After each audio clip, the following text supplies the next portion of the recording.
Cuando tú escuchas la ONU aquí en Puerto Rico, no estamos hablando de países ni de política. Estamos hablando de la Organización de Narcotraficantes Unidos, un intento bien real de organizar el bajo mundo como si este fuera una estructura formal. Y esto no empezó de hoy para mañana. Esto arranca en 1995 en Bayamón, cuando un tipo llamado José Coquito López Rosario, también conocido como Coco Blin Blin, decide montar algo distinto. Coquito no era cualquier figura, era un tipo con respeto en la calle, con conexiones y con influencia en puntos de droga. Él veía que los tiroteos constantes en residenciales lo único que hacían era bajar las ganancias y subir la presión de la policía.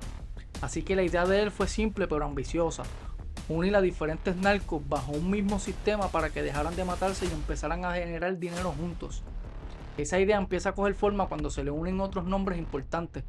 Uno de los más grandes fue Ángel Ayala Vázquez, mejor conocido como Angelo Millones, también llamado el Negro o el Buster. Este no era un participante más. Este tipo se convirtió en una de las figuras más influyentes dentro de la organización, manejando múltiples puntos y teniendo control real sobre operaciones grandes. Otro que entra en ese núcleo fue Pito Paz, que no era cualquier soldado tampoco. Era un operador clave dentro de la estructura, alguien con control en áreas específicas y con peso dentro de la toma de decisiones. Entre Coquito, Ángelo y Pito Paz se forma una base de liderazgo que da dirección a la ONU. Ahora, lo importante es entender que la ONU no era un cartel tradicional con un solo jefe mandando. Esto era más como una alianza entre diferentes líderes de puntos. Cada uno tenía su área, su gente, su operación, pero todos seguían ciertas reglas. Y ahí es donde esto se vuelve interesante.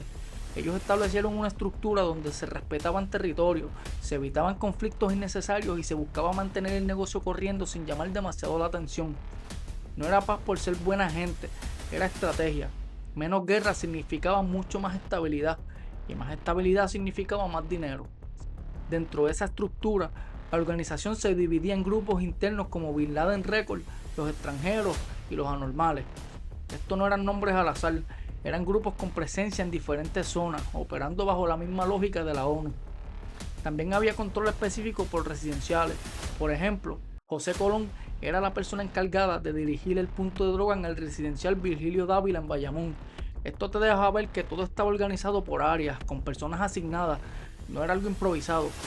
Para principios de los 2000, esto ya estaba corriendo a otro nivel. No era solo venta local, la ONU estaba involucrada en el movimiento de cocaína, heroína, crack, marihuana y pastillas como Xanax y Percocet.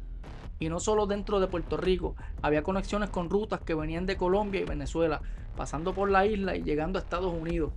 Para el 2004, la organización ya tenía una presencia fuerte en múltiples residenciales y se había convertido en una de las estructuras criminales más organizadas en Puerto Rico. Pero como siempre pasa en este tipo de sistemas, lo que empieza como unión termina rompiéndose por dentro.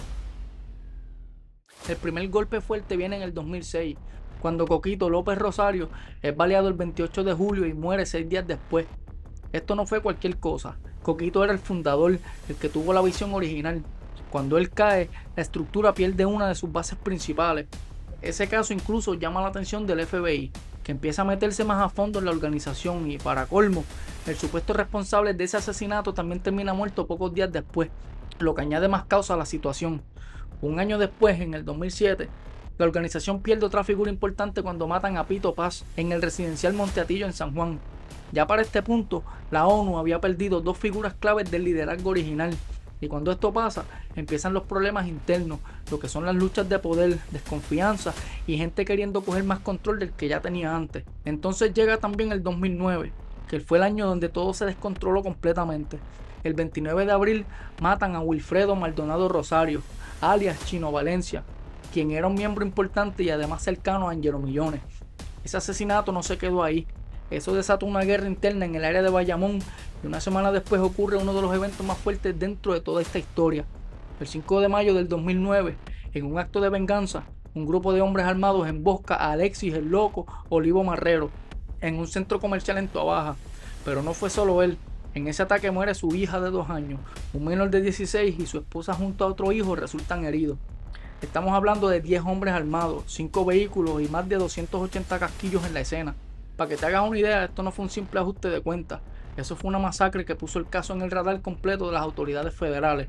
A partir de ahí el cerco se cerró. El FBI, la DEA y el grupo de trabajo de Bayamón ya llevaban tiempo investigando. Pero después de ese evento, la presión sube a otro nivel. El 18 de septiembre del 2009 arrestan a Angelo Millones, que ya para ese momento era una de las caras principales dentro de la organización. Junto a él, decenas de miembros más son arrestados y en los operativos se llegan a incautar alrededor de $100 millones. Eso te deja muy claro el tamaño de lo que estaba pasando, y para ese momento la ONU era considerada la organización de narcotráfico más poderosa en Puerto Rico. Después de esos arrestos, la estructura nunca volvió a ser la misma. Entre líderes muertos, otros presos y la desconfianza interna, el sistema se fue desmoronando poco a poco. Pero eso no significa que se detuvo la violencia. En el 2009 se vinculan miembros de la organización con el asesinato de la agente Blanca de los Santos Barbosa y también con el asesinato del piloto Jesús Quiñones Santiago, lo que llevó incluso a que se declararan días de luto en la isla. Y para ese punto, la organización como tal estaba debilitada, pero las consecuencias seguían vivas. En el 2013, la violencia sigue cobrando factura cuando matan al hijo de Chino Valencia en una gasolinera en Bayamón. En el 2018, los propios hijos gemelos de Angelo Millones terminan siendo arrestados por cargos de drogas y de armas.